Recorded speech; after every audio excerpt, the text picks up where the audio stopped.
Hello and welcome back to the ERG Employee Resource Group Resource Sessions. My name is Lola Adeyemo and I work with companies to build inclusive communities within their workplace through the lens of intersectionality that supports the business but also supports the employees, especially employees from multiple minority groups. So I'm excited to be here today to talk about one that we don't often talk about, the diversity inclusive workplace programs always focus on, you know, hiring, retention, sometimes engagement, but a part of company inclusive goal efforts includes the supplier diversity. And I have somebody here with me today who I would let her introduce herself. And before we dive into it, I hope.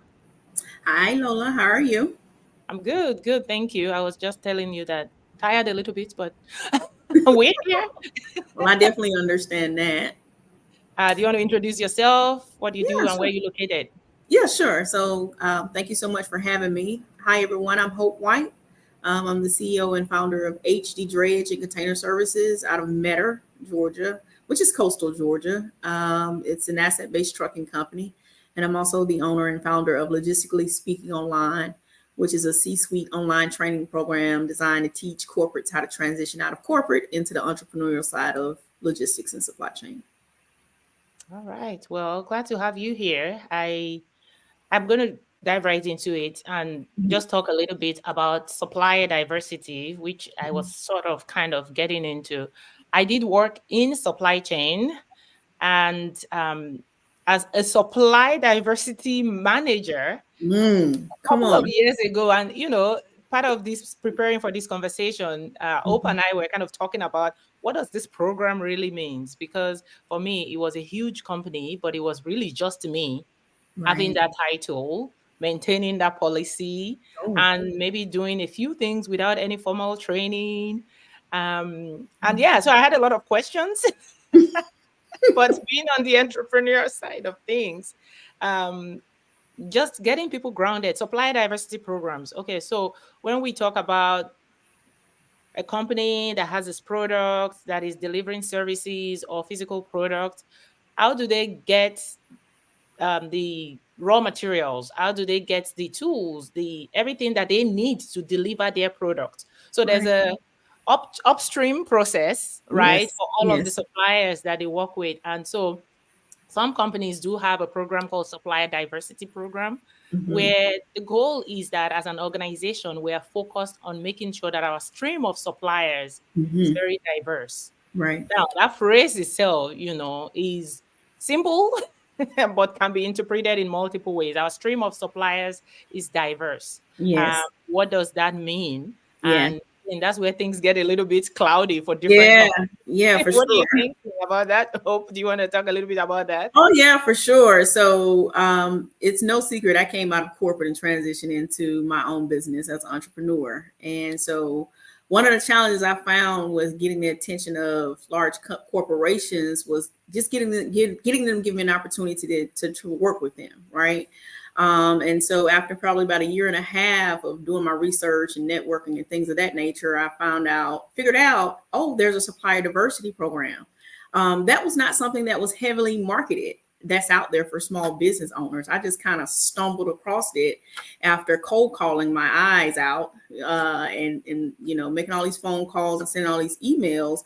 I stumbled upon the Supplier Diversity Program.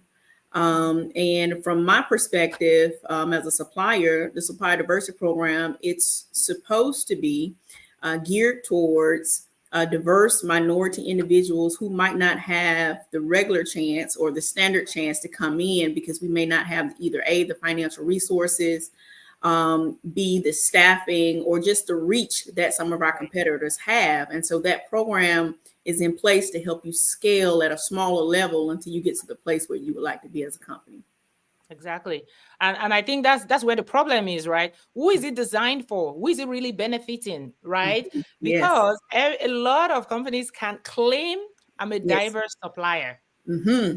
based on size, Yes. based on I'm owned by a woman, Woman. or a Yes. woman is somewhere on my ownership structure. Hmm. So I'm woman owned, I'm Yes. LGBTQ owned, Yes. right? So that definition of who is a diverse supplier becomes Yes. really muddled, and Yes. who is he applied to? Because I've seen companies where they just make their existing suppliers get a certification and become a diverse supplier, right? So that they can Mhm. have the metrics that we have a lot of diverse suppliers. Yes. But the goal of the program is to say we want to open up this channel so that Yes.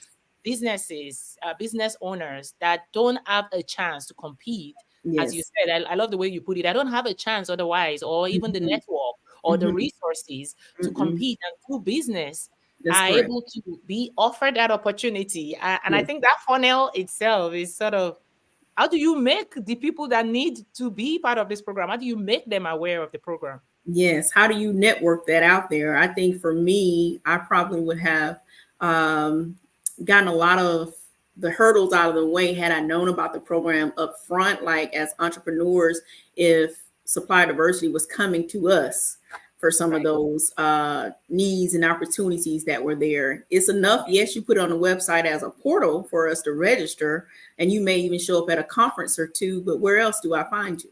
Where do I find you? Yeah, Mhm. yeah, and that's the trick. That's what makes this become another token program, right? Yes, We yes. claim that we have a supplier diversity program. We're Hmm. not going out there to make sure that the diverse suppliers know about it. Yes, We're not making the process easy, yes, yes. trainings, Hmm. so that they can come on board. That's Uh, absolutely correct. That's absolutely correct. And some of the programs that I've come across here in the last couple of years have almost still ruled out small and minority diverse suppliers because some of their qualifications scale way higher beyond just a diverse certification itself than just being right. LGBTQ or a black or brown woman or a disability or a veteran owned or anything like that.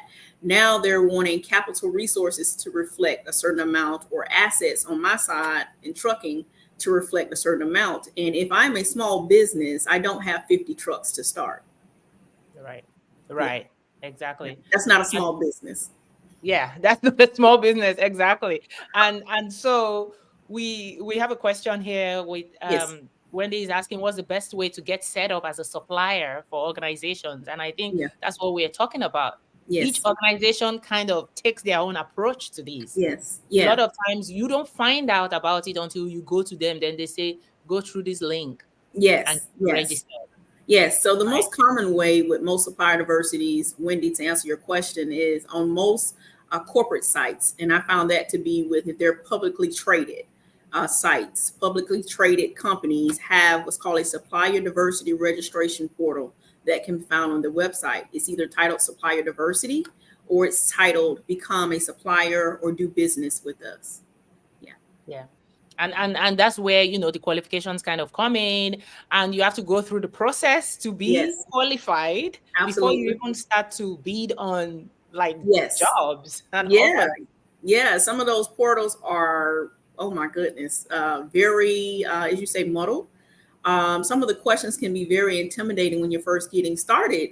With a lot of my mentees, and logistically speaking, we find that they don't have a lot of the items that are being requested up front, like the company's financials and the company's structure. They don't know just yet what that is, but that is a requirement to be able to complete those portals. Right, Yeah. right. And part of having this conversation again is to create this awareness that Hmm. companies do have, if you are a minority owned business, if you are a small business, if you want to Yes. do business with Hmm. companies do have uh, what they call supplier diversity program. What that looks like takes Hmm. an effort, and sometimes you start with asking the questions. If Yes. you find contact, ask them, how do you onboard? Do you have a Yeah. process for onboarding Yes. minority suppliers? I would love to get on. So if you have leads that you're working with, some of this language will be familiar to organizations that truly have these. When you use that phrase, they can direct you to the right location. But Yeah. what that process looks like is also part of what we talk about when we talk about going in depth with this topic with Hope, with your experience, and again, give us a little background about your industry, because I think what I wanted to talk about today is also this program. How does it benefit companies? And how Yes. does it benefit minority-owned businesses? Do you want to talk a little Yes. bit about that? Yes, absolutely. So my business, my industry is transportation and logistics or trucking. I've been in the business now as an entrepreneur since 2016. Various assets. I first started as a freight brokerage. Now I'm on the asset-based side of the business. So for me coming in, trying to get in with some of the customers that I pursued, we didn't have an opportunity with some of the larger competitors that's out there. Won't name any names, but we just didn't stand a chance on paper. So we had to leverage the Supplier Diversity Program, which brought us in more of a scaled perspective. We have also been partnered now for about 3 years with large box retail client of ours that we came in through Supply Diversity for our particular niche, which is intermodal drayage services. That has had its highs and lows. Highs from a perspective of that it gave us an opportunity to learn the business, scale our business fairly quickly, add team members, add management, and just grow at a rapid pace. But from the low perspective, capital wise, and understanding the culture and the expectations of that client kind of got lost in the sauce, if you will. And so over the last year or so, we've seen that relationship kind of decline just a little bit or a lot bit, just because those resources, once you're onboarded from the supply diversity side, then you don't have any other support there. Yeah. Yeah. Yeah. So talking about how does it benefit companies? It benefits companies because they are able to get, this the services that they need to get their own Yes. products out the door, right? You get Yes. people, small business owners that are willing to they want to grow their brand, they want to grow Mhm. their businesses, right? So they Yes. come in willing to do whatever it takes to Yes. partner with you. So you are getting fast service, Yes. quick, excellent Quick. Yes. service Yeah. from these suppliers, and you Yes. also get to boost your metrics and say, Yes. we have diverse Yeah. suppliers. So we're For not going to sure. forget about companies and the DEI goals. Uh, Yeah. that's definitely part of it. I Yeah. know for a fact that companies will run these reports and share these metrics as a Yeah. way to show that, we partner with diverse suppliers. Yeah. Uh, Yeah. and, That's and a on that's a true statement there. Yeah, yeah. I mean, for shareholders, for all of that conversation, that's some of the metrics that companies would tout as very important, right? Mhm. Um, so it benefits companies, and to be also clear, based on what you're saying, it does benefit the minority-owned business once you get on board. You are Mhm. able to partner with a large organization. You get an opportunity to grow your brand, grow Yes. your business, get the Mhm. visibility, Mhm. and scale, right? Because you talk Yes. about over the last 8 years how your business has grown, right? Yes. Yes. So from 2016, which was zero revenue, last year we capped at 6.9. With the asset based trucking 6.9, side, yeah, 6.9 what? million. Sorry. Yes, And exactly. I really need to clarify that. So 2016 to 2020, we were a brokerage. Okay, And then in June of 2021, we became an asset-based trucking company. okay, And we were partnering with this big box retail company in the fall of that year, Q4 of that year. okay, Q4 2021, we were at $150,000 for the year revenue on the asset-based trucking side. And then in 2 years, we hit 6.9 million by the end of Q3. That it sounds good, sounds wonderful. yeah. And But yes, all that thought, because we're going to get into the dangers of token supplier diversity programs in a minute. I yes, also wanted to sort of reflect a little bit on, we just talked about growth, and as mhm, a minority owned business, as a Black woman yes, in this industry, talk about the metrics in your industry and how first commendable it is that you have grown to where you are. yeah. What does your industry look like for people like you? Yeah, so our industry, as far as performance metrics, is as standard as most. It is delivering on time, making sure that we maintain our equipment, we keep the cost low for the client, and we're flexible, just like most competitors are. And then we also have to have the ability to be able to add additional capacity or be able to be open to additional services. One of the challenges that we found, though, is when those opportunities are now presented to us, being a minority supplier, how do we do that? Because we don't have the tools to understand how to step to the next level. What does that take? Don't just give me the business, but show me what to do once you give me the business. How do I maneuver that? And I think a lot of times, a lot of the corporate entities just say, well, you wanted the money, you wanted the business, you figure it out. Right. Mhm. Right. And if you're talking about having a program Yes. where the goal is to support, the goal is not just to support your business and help you Yes. get services fast. If you have a Yes. supplier diversity program, there should be a win-win. There should Yes. be a way where you are truly Yes. getting Support benefits it. for your company, but also Yes. helping those small businesses grow. Yes. And Yes. I think that second piece get dropped Yes. Now for a I lot of do. businesses. Yeah, now I do want to speak to with this particular big box retail client we work with. They partner us with a department for the services that we do, and they help us, but they're helping hundreds of other carriers. So they Right. can't hold our hand, you know, Right. but it would be very important if corporates can understand the importance of a supply diversity program, maybe like a cohort program or something of that nature that will guide the supplier loan in stages, not just get us to that department and drop us off at curb, you know, but how was your visit? Is everything okay? Do you need anything from us? What can we do? Are you understanding Right. this? You know, maybe like Right. a quarterly check-in. Yeah. I mean, and I will say the way things work in corporate, Mm-hmm. we are both not strangers to these, that we're not Yes, surprised yes, that yes, it yes, happens this way. Things always get done in silos yes, and correct, there's no communication internally.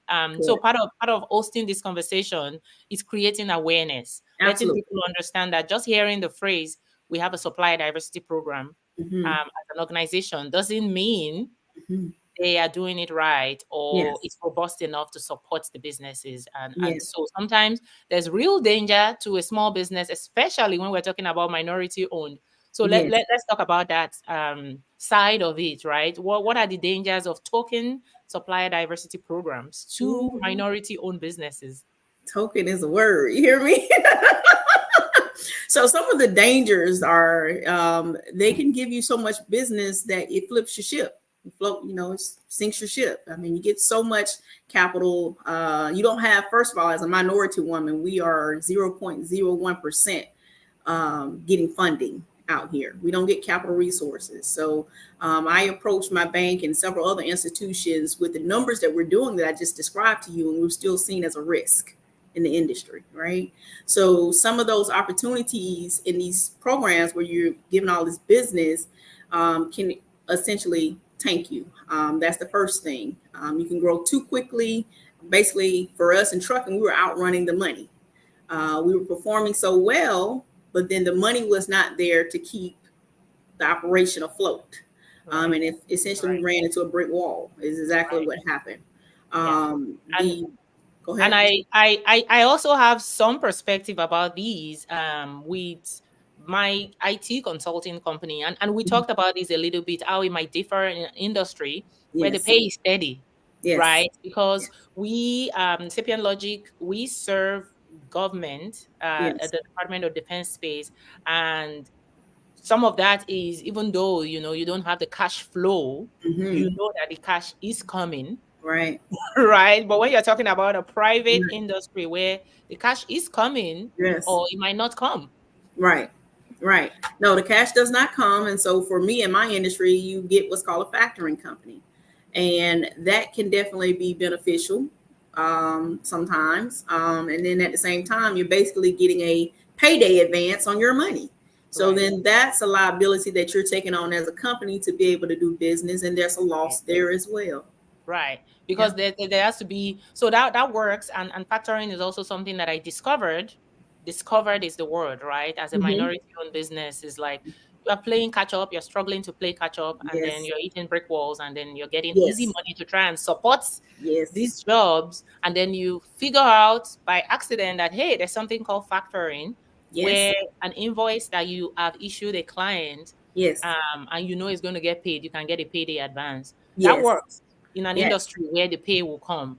Yes. In an industry like yours or with Mhm. clients that are private, what if they don't pay? Who bears the cost?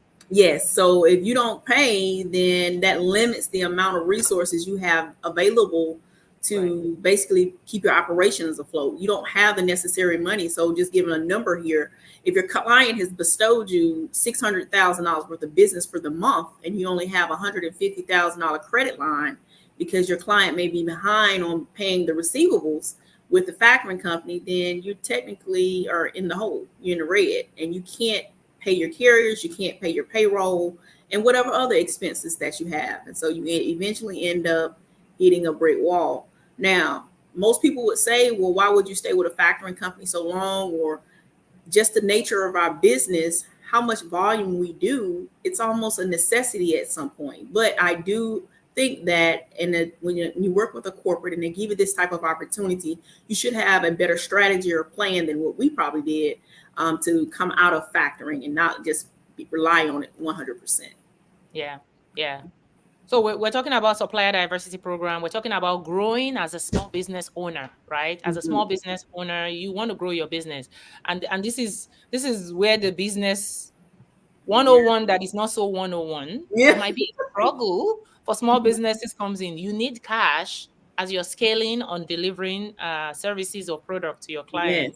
Yes. The Yes. banks are not always the best option for a small No. business owner. No. And then you get exposed to quick money, the lenders that tell you we'll give you money within 24 hours.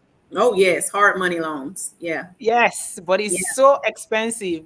And so when I talk about when I'm asking that question, dangers of token supplier diversity programs, I Mm-hmm. think that token makes it a risk for the small business. Yes. Yes. So we have hard money loans. We have factoring company debt. We have carrier debt. We got debt to our eyeballs right now. But Just as a result, you're delivering I'm consistently for a big delivering. client. We were delivering consistently, performing A1, but I'm drowning essentially. Yeah, And yeah, I'm literally going to the banks almost begging with A1 business credit, okay, A1 personal credit. Was so happy to see my credit score, right?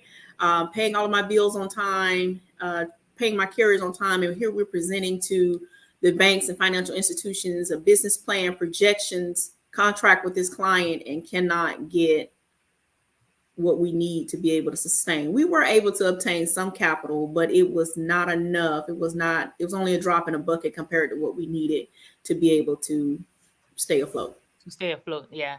Mhm. So I think, for those listening, for those watching this, part of the topic is let's ask deeper questions. Let's be Yes. aware when the company say they have a supplier diversity program. Yes. Um, First thing is everybody wants to try and get on board, Yeah. right? If you're a supplier, if you're a diverse supplier, all right, I want to do business with that. Ask the right questions. Yes. Be sure what their process is, right? Mhm. And also protect yourself, Yeah. right? Because when it comes to it, this is your business, this is Yeah. your livelihood, this is your Yes. passion, Yes. right? And you are just one of thousands Yes. of suppliers Absolutely. uh, to a big company. Yes. And I think another thing we do as smaller companies or smaller suppliers is when we get that opportunity, we silo ourselves because we're so excited. We think that this client can take us to the next level. But in actuality, you should use it as a almost like a diving board to step to the next client or either have multiple clients that can do and offer the same things or opportunities as that particular client. Yeah. Yeah. And I think that's also a lesson that would help with making yourself viable to bank loans. If you Yes. only have one, if you get an opportunity to be brought on as a diverse supplier for a Yeah. big company, and Yeah. that's the biggest source of revenue you have, Mhm. that Yeah. presents you as a risk to, Absolutely. lenders, to the bank. Yes. So make Yes. sure that you are leveraging that opportunity as Yes. what you said, like a diving board to find Yes. other clients Yeah. immediately. Yeah. What the answer we kept getting from the bank, and I'm always very transparent, was that no more than 70% of our business needed to be in one client. And we were 85%, way Yeah, over. yeah.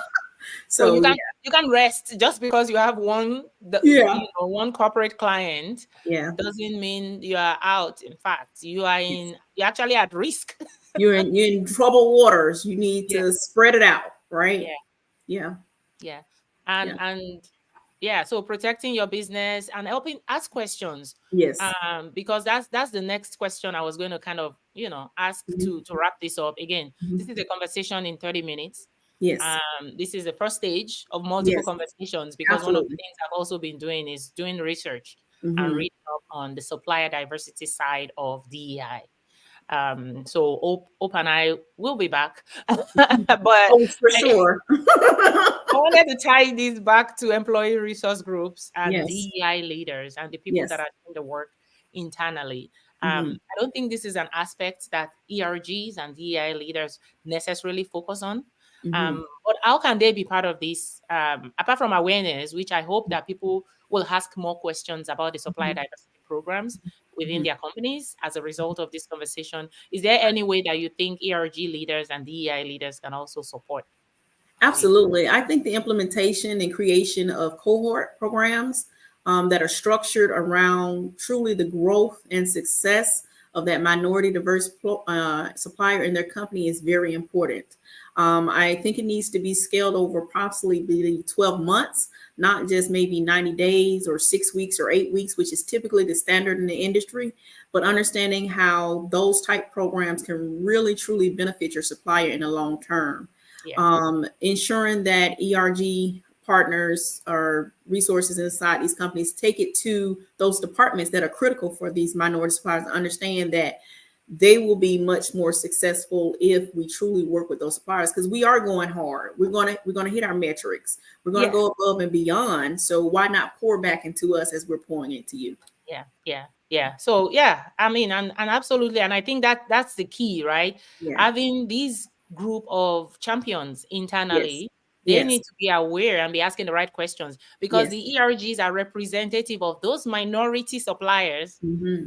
demographics within the company. And Right. so asking the right questions will help Yes. prevent some of these dangers to small Yes. businesses that are working with your organization. Absolutely. Absolutely. Even if it's just like a weekly or a monthly check-in with some of their diverse suppliers or partners, Right. just to ask a few one, two, three questions. Send them a survey or a poll or something. You may not have the time to sit out on a call, but send them a poll or something just to do that check-in to understand where they are in working with those corporates. Yeah. So thank you, Wendy. Thank you for Larry. Thank you for those thank you, Lionel. Yeah, diversify. I think that's a key message for Yeah. diverse suppliers. Yeah. Also, don't put all your eggs in one big No. giant basket. Basket, yeah. Always. Somebody asked me up there, I think it was Wendy asked, was there anything I would do differently if I could? And absolutely, there would be. Back in spring of Q1, Q2, I recognized, oh, we got a challenge, right? And the challenge was we need to add another partner just as heavy as this particular partner, because we had noticed some of the challenges we were having with receiving our receivables. But out of fear, I'll be transparent, because that client was offering us so much more business and opportunity, we kind of staggered, and we staggered and kind of waited before we started pursuing new clients, and the market took a tank. And Oh yeah. so now it's a really tough market for new corporates taking on new suppliers in transportation logistics. Everybody's kind of hunkering down, or either they're strategizing and partnering with larger competitors because they can keep up with the capacity and meet those cost savings. Yeah. Yeah. And then Wendy also brings up a good point. Apart from the fact that it's a risk for your business to try and keep supporting that Yes. business, if it goes down, Yes. if anything happens to their business as Yes. your single client, that Yes. also affects your business. And Yes. so looking for ways to have multiple streams of revenue, even if Absolutely. it's a completely different line or track. And that's And I what know we're that's part of doing. what you do with Yeah. logistically speaking, is like helping small business Yeah. owners. So if you have questions, please reach out to Hope, connect with her on LinkedIn. She Mhm. does have a program where she supports businesses that are trying to do business with Mhm. large organizations. And Mhm. I think there's a huge opportunity there, but there's also a need for us to do our research and to be Yes. careful and protect our businesses Yes. before Absolutely. we jump in. Absolutely. Absolutely. Any final thoughts before we wrap up, Hope? No, just grateful to have this conversation and looking for part two and three and four. Thank you. Yes, absolutely. Yeah, I'm looking forward to continuing this conversation as well and to continue to shed light on some of these issues. Thank you, Hope, for being here. Thank you for what you do. Thank for you. hanging in there, for building your business, for building it with heart, and continuing to make a difference out there for other Thank you so much. minority-owned businesses. Thank you so much.